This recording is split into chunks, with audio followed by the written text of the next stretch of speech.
Monotype. Welcome to Creative Characters from Monotype, a show where we meet the people working at the intersection of type and everyday life. I'm your host, Cadley. I'm a content strategist at Monotype, and I'm here with my good friends Terrance and Emilios. Hey, I'm Terrance. This is my voice. I'm a creative type director here at Monotype. Hello, everybody. I'm Emilios Theofanous, a creative type director at Monotype as well, based in London. And we have some great stuff to cover today, a few in-depth projects from our trends report, and we will continue more of it with our virtual event coming up soon. So this is just a taste. If you'd like to look at the trends report as we're discussing it together, you can view some of the beautiful projects we're going to be talking about. So feel free to pause the episode really quickly. We'll wait for you. Go to monotype.com/trends, and you can download the report there.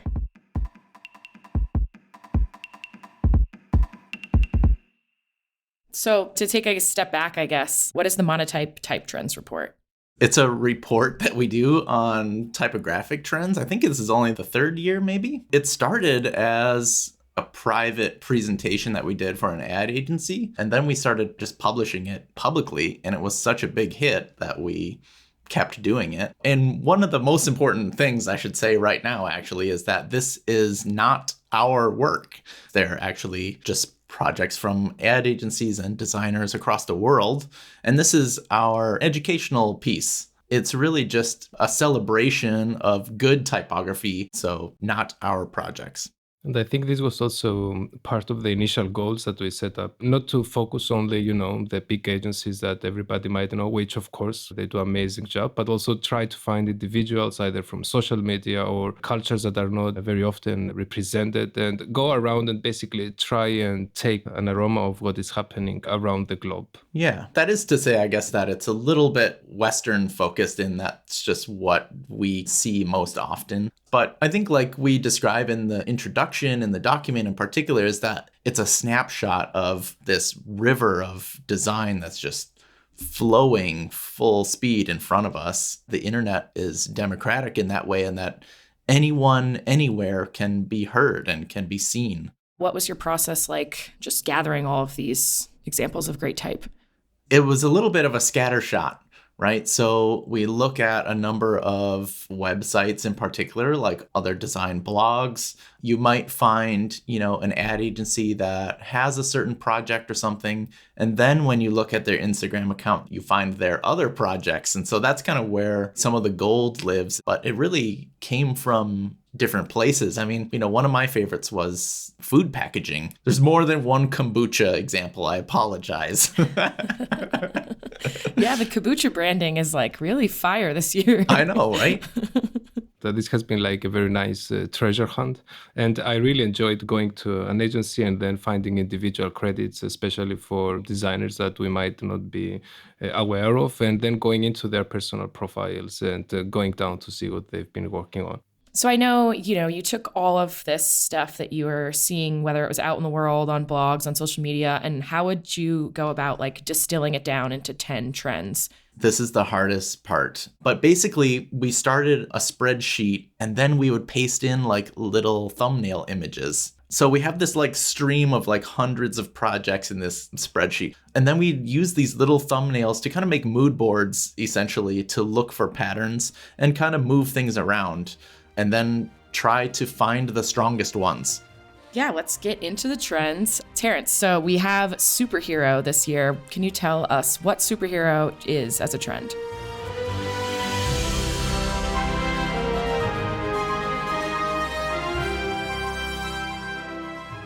I think superhero is maybe the most important trend and maybe the most popular trend. It's a trend of very lively and playful design.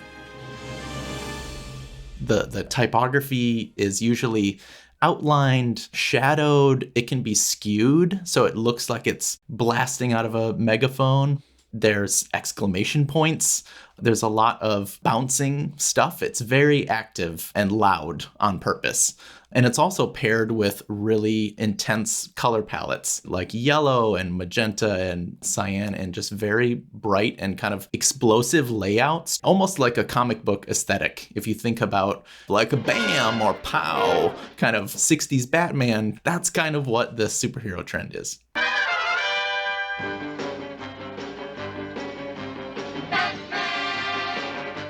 I think what's interesting about superhero as well is it looks like it appeared like suddenly. It's as if all the designers, were in a group chat and said, let's do superhero stuff this year, because it's everywhere. And in all the regions, like across the globe, you can see things popping out, which is very, very interesting. While some of the other trends that we have are recurring or expanding or going down compared to the years before, superhero is just like, boom, I am here. So let's see where it takes us. So what is one of your favorite examples of superhero in the Trends Report this year? Should we talk about Stompy? Let's talk about Stompy. It's a wine subscription service, I believe, and the design was from And Walsh, who was in the Trends Report last year. It is a very different twist on the wine category, just that it's very playful, and it certainly looks younger than most other wine retailers or sellers, I guess, in that way. Yeah, and I think that's part of the goal, right? Was to kind of just like democratize wine in a way. And I think when you think about wine, it's like meant to be relaxing and like you're calm, but the branding is like the superhero approach, which is the opposite of what you normally see with wine. Yeah. And with wine, you see so many like gold foil and like all of this old world looking stuff. And Stompy is the exact opposite. It took me a while, but I figured it out. Like because you stomp on grapes to make grape juice, and that's how you make wine. Like it dawned on me like a month later. I didn't catch it until I saw one of their images with like a boot. And I was like, oh my God, it's like stomping grapes. This is brilliant. And I think it's a subscription service too, right? Mm-hmm. So right. I think that's part of the brand, is like the fun, the surprise of getting something in the mail that you don't have to pick out. Because in my experience with choosing wine, it's completely overwhelming. I feel like I'm just grabbing them based on the label, probably, right? I think most of us choose the labels and the type on the wine.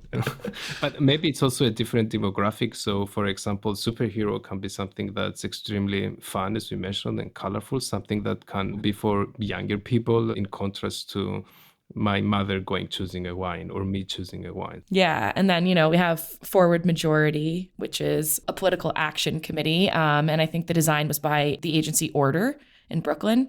So that one's also really loud, in your face, for a completely different mission. Yeah. And that's where the megaphone comes in, right? Mm-hmm. Yeah. And then some of the movies, I think Thor, Love and Thunder was one of them, right? Yeah. And Emilios talked about the nostalgia of the gradients and the lens flares. And there's like, Photoshop sparkles on stuff. Yeah. The secret ingredient to this, it's like all ingredients. Don't leave anything in the cupboard. So put everything you have in your toolbox, use it, and maybe then you can adjust a few things later. But what's interesting about this trend, it's the way I see it is that you can be very loud in order to get the message across. And this message can be quite different and diverse, but it's very impactful. Yeah, and if the superhero application on food packaging is the fun part, having a social mission is the hero part. Mm-hmm. This is very well said, Terrance. That's why I'm here.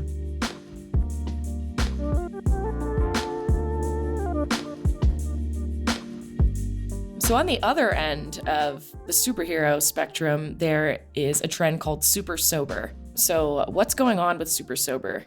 So super sober, I would say it comes in contrast with superhero, and it may be a reaction to all of this colorfulness, and sometimes being calm and quiet can also gain as much attention as being loud. And it doesn't mean that everything is black and white. Like we have a lot of examples in the super sober trend that uses calm palettes. It might not be saturated, but there is color here as well. So if before we had all the ingredients for the food, now you just take, salt and pepper, the basics, and you can work with it. It doesn't have to be as much. Yeah, it's just like a refined recipe. Yeah. One example we have with super sober is this brand called Jolly.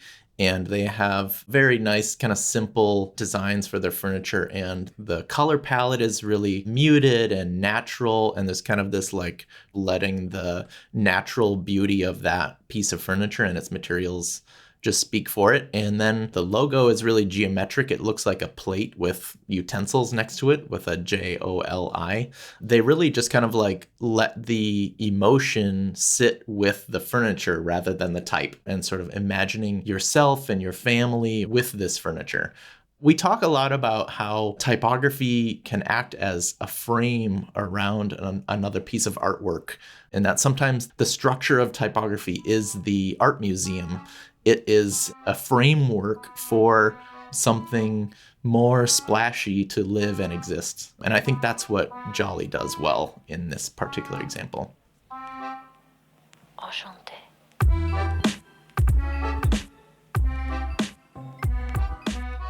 Can you talk a little bit about maybe some of the cultural and societal implications that you think have kind of inspired some of these?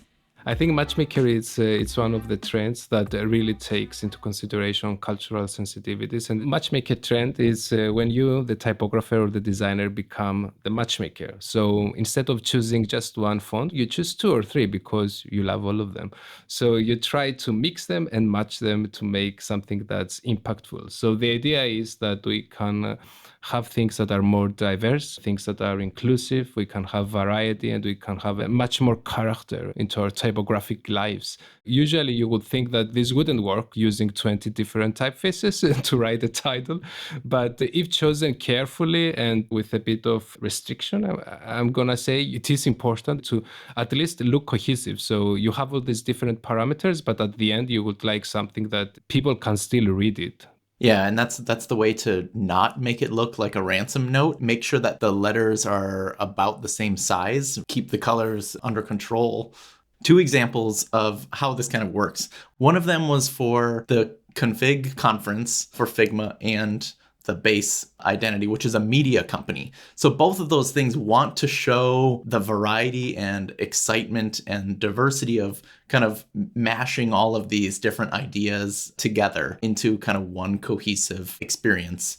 And then we see a refinement of this matchmaking or pairing of typefaces into like more calm things. One of them is a hotel brand. So it's like you have a very kind of rigid structure of a hotel, what a hotel is and does, but this pairing and kind of morphing of typefaces kind of helps it flow around a little bit more. It adds humanity to something that isn't inherently natural, I guess you could say. And another one of my favorite examples is the Oracat advertisement, which is a car model. They use it as this kind of conversation. It feels like 2 typefaces are like it's the man and the machine talking to each other and working together in the way that a human and a car does or should interact. Really beautiful description for that car brand. Like, wow, could see a really like amazing, ad spot or commercial with that theme right there.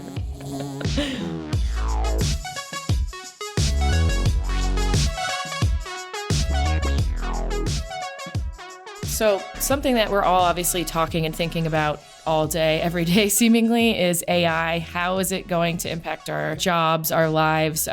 We spoke to a ton of creatives at Adobe Max about this. So it was really interesting to hear different perspectives. So we would be remiss if we didn't include a trend for AI. So Terrance, can you tell me a little bit about what AI painting trend is?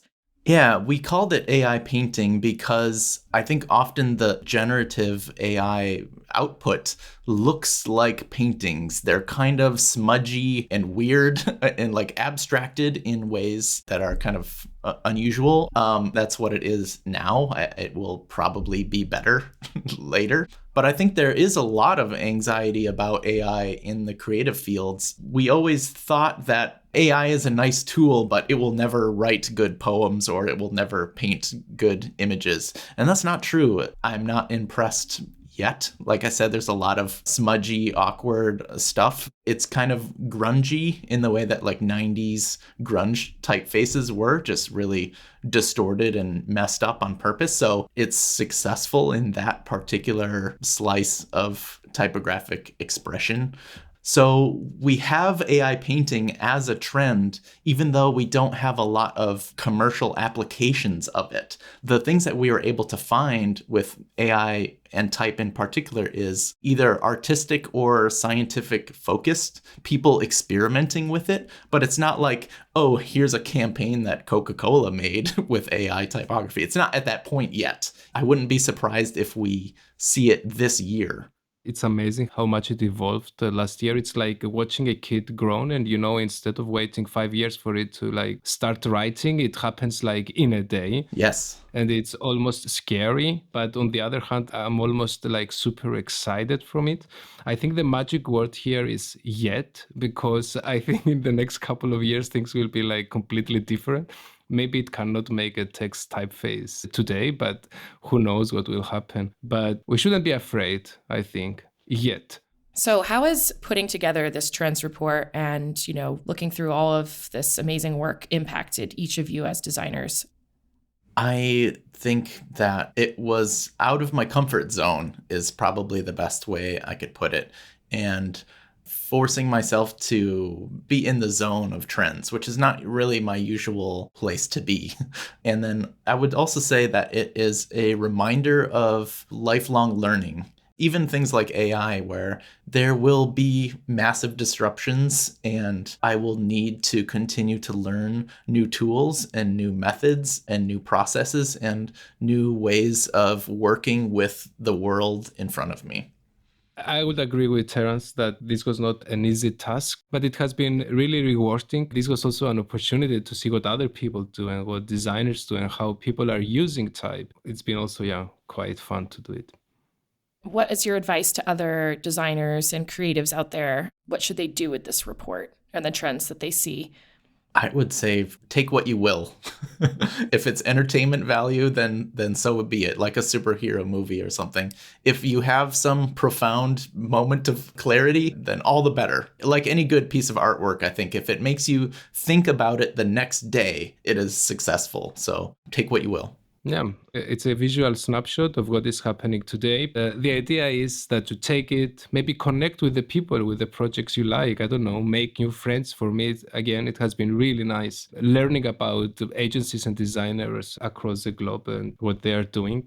And you don't have to follow the trends. So you can just be aware of their existence, which is also something that can be quite helpful and impactful in our work. Yeah, and I think if there's one thing that I took away from the entire trends report year was just that the playfulness is here to stay. And I think we had a number of sober years with the pandemic and all that came with it. And this is like a return to life. It's kind of just not shying away from being celebratory and exciting. We see a lot of the superhero with food packaging, pop and chips and beer and like fun food. And then, on the other end with like the super sober, it's like expensive furniture and health and beauty products and kind of these other places in your life that you're looking for calm moments. And I think during the pandemic years, everything became more digital. And in a sense, everything had to be more eye-catching. People were on their phones all the time. So be more extravagant, be more colorful, be more distinct, be more unique. But a few of the trends, they're coming in complete contrast to this. It's almost reflecting on what's happening and doing the exact opposite. And I think maybe Super Sober is something that tries to be more humane, tries to be more sensitive and bring a bit of the honesty back in the game. Well said, Emilios. And, today we've only talked about 4 out of the 10 trends. So when we do the virtual event, and Emilios and I will walk through all 10 trends on March 30th, and we will also talk about the why of these projects and look for kind of design strategies and a little bit of, behind the curtains of the scene, so to speak. So a little bit of an educational and inspirational twist for it to look for things that you could use in your work. And yeah, we're just really excited about sharing all of this work with you. During the webinar, me and Terrance will also be there to answer your questions live. So feel free to join if you have any questions. In case you don't, it's okay. You can watch the recording afterwards. It was really great having you guys on the podcast today, and I've seriously enjoyed working with you on the Trends Report. Going to make you do it with me again next year, so hopefully you're ready. Thanks, Cadley. We couldn't have done it without you. Thank you, Cadley. We couldn't thank you enough. Also, big thanks to Ibs, our graphic designer, for the amazing identity he did this year for type trends, and the entire studio for collecting examples from all around the world so we can sit down and curate. Yeah, and I would also add thank you to all of the designers whose work we featured. Thank you for sharing your work online. Thank you for sharing the details. It really makes a difference for the creative community.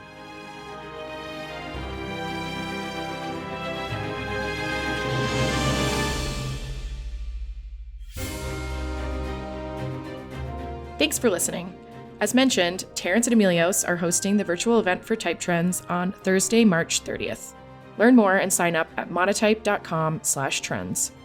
And please tell us what you're seeing out there in the world. If you see a trend or a project that fits in with a trend, tag it, hashtag TypeTrends2023 to tag any projects that you've seen or any of your own projects that you'd like to share with us. As always, look for a link to our blog post in the show notes of this episode and check out monotype.com/podcast to read about all of our prior guests. And if you really like us, subscribe to the show and share us with your friends. Creative Characters is brought to you by Monotype. It is produced by Christopher Olin, Mia Sullivan, and Marie Tabarez. We will be back with more episodes soon. Take care, everybody.